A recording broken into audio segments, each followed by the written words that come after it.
Bonjour à tous, je vous retrouve aujourd'hui pour une nouvelle vidéo dans un nouveau format puisque je vous parle souvent de mes lectures dans les épisodes de podcast. Alors il y a des fois je vous dis rien parce que j'ai pas fini de livre, il y a des fois je vous en parle parce que j'ai fini un ou deux livres.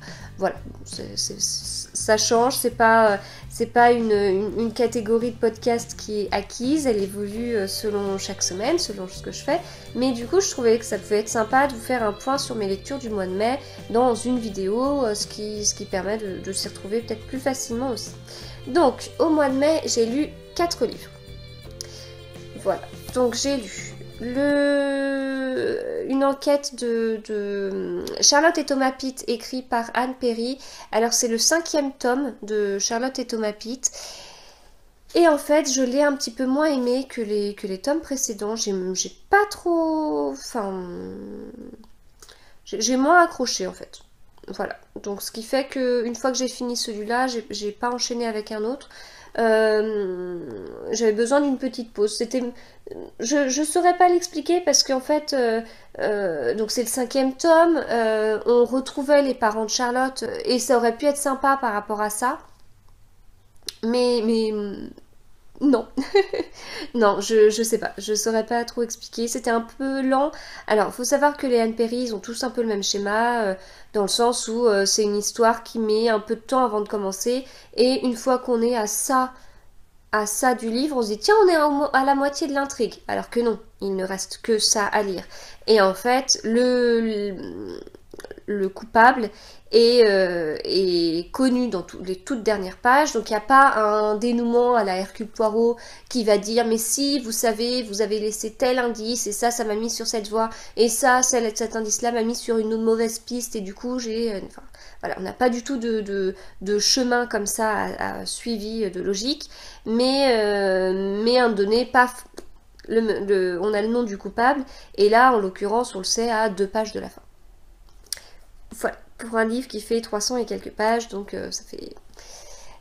Quand on trouve le livre un peu long, ça aide pas non plus forcément à motiver, les chapitres sont longs, les paragraphes sont longs, donc voilà, celui-là, un petit moins bien sur ce livre, mais j'ai quand même acheté les suivants que je compte lire, mais là j'avais besoin d'une pause. Ensuite, j'ai lu Le Mystère Henri Pic de David Foikinos. J'ai déjà lu un livre de cet auteur, c'était La Délicatesse, un livre qui a eu beaucoup de succès. Celui-là a eu aussi pas mal de succès, il est même sorti au cinéma et je comprends pourquoi. L'écriture de ce livre est vraiment très sympa, c'est différent, enfin, il a sa... comment ? Il a son style. Les chapitres sont très courts, les paragraphes sont très courts, on a un chapitre qui fait une moitié de page, voire même moins, donc du coup c'est très dynamique comme lecture, c'est bien, en fait ça rend le livre addictif parce que entre un livre comme ça et un livre comme ça, bah là en fait je me dis ok, je vais voir, avant de lire le chapitre, je vais voir combien de pages il fait. Ok, le chapitre il fait 30 pages, bon je vais peut-être... et en plus il n'y a pas de paragraphe pour séparer le chapitre. Est-ce que j'ai vraiment envie de lire quelques pages et de m'arrêter en plein milieu et je saurais pas où est-ce que j'ai repris, ou est-ce que je ne lis pas le chapitre? Bon bah des fois je choisissais de pas lire le chapitre. Ici, on regarde la taille du chapitre, on se dit, ah bah le chapitre il fait 2 pages, mais bien sûr que je le lis. Et le chapitre suivant il fait 2 pages, mais oui je le lis. Et puis on fait ça 15 fois, donc au final on lit 30 pages et on a l'impression que ça a été très rapide. Alors que là, le chapitre de 30 pages, bah on hésite avant de le lire, avant de se coucher, quoi, parce que ça fait quand même beaucoup.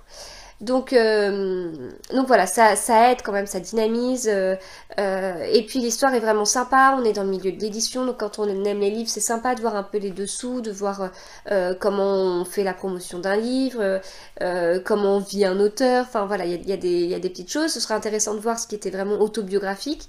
Et en plus, il mélange des personnages connus et des personnages non connus. Par exemple, il parle de Jack Lang, qui fait une journée des livres oubliés, donc c'est un personnage connu, mais en même temps le fait n'est pas réel.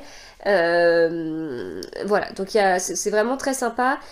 Toutes les notes de bas de page font partie de l'histoire. Donc moi d'habitude les notes de bas de page, comme dans les livres suivants, j'ai tendance à les zapper parce que c'est souvent des notes de bas de page du traducteur. Là il n'y a pas de traducteur, c'est écrit directement en français, les notes de bas de page font partie de l'histoire, donc c'est rigolo. L'histoire est vraiment sympa et le dénouement est top.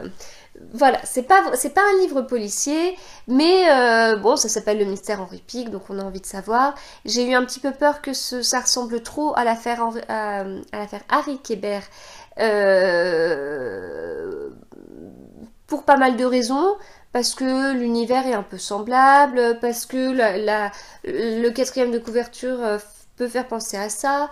J'ai eu peur que David Fokinos ait lu en fait le livre de Joël Dicker et se soit dit c'est pas mal, mais tiens, si je reprenais la même histoire en changeant la fin. Donc, j'ai vraiment eu peur de ça. Alors au final c'est peut-être le cas, mais j'avoue que le final, le dénouement m'a fait perdre toute objectivité et j'ai été conquise. Voilà, donc ça, gros coup de cœur. Et ensuite, je suis repartie avec les Agatha Raisin de MC Beaton. Ça faisait un petit moment que j'en avais pas lu, et là, j'ai voulu lire le 13 et le 14 que j'ai enchaîné. Et j'avoue, j'aurais bien enchaîné avec le 15, mais je l'avais pas à la maison, alors que j'en avais d'autres à la maison. Donc le 15e attendra, mais c'était chouette de la retrouver. Voilà, les histoires étaient vraiment sympas. Bah, c'est toujours des lectures légères, hein, c'est pas prise de tête, même quand on n'aime pas lire, quand on a du mal à rentrer dans une histoire, dès qu'on lit le premier, on est tout de suite aspiré par l'histoire en fait. Il n'y a pas besoin de faire... Des fois il y a des livres où... moi ça me fait souvent ça, quand je finis un livre que j'aime beaucoup. Voilà. Quand je finis un livre que j'ai beaucoup aimé, le suivant, j'y vais à reculons parce que déjà, bah, ça m'ennuie d'avoir fini un livre que j'aimais bien. J'aurais voulu le continuer davantage. Et puis j'ai l'impression que le livre suivant, il va falloir que je fasse un effort pour rentrer dans l'histoire. Et j'ai pas forcément envie de faire un effort pour ça. Donc du coup, j'ai toujours un peu d'appréhension par rapport au livre suivant. Et avec les Agatha Raisin, il n'y a pas à avoir d'appréhension ou je ne sais quoi parce qu'on est tout de suite pris dans l'histoire, quoi. Là, ça faisait un petit moment que je les avais pas lus et par les petits rappels, les petits trucs, on se replonge tout de suite dedans.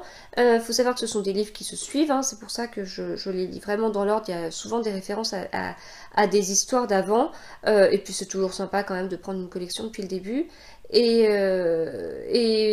voilà, donc là c'est l'histoire d'un vicaire un peu particulier, et à peine Agatha Raisin le rencontre, elle tombe sous son charme comme toutes les femmes, et ben il se passe des trucs et puis on apprend des choses autour de ce vicaire. Et puis là, Gare aux fantômes, c'est l'histoire d'une dame qui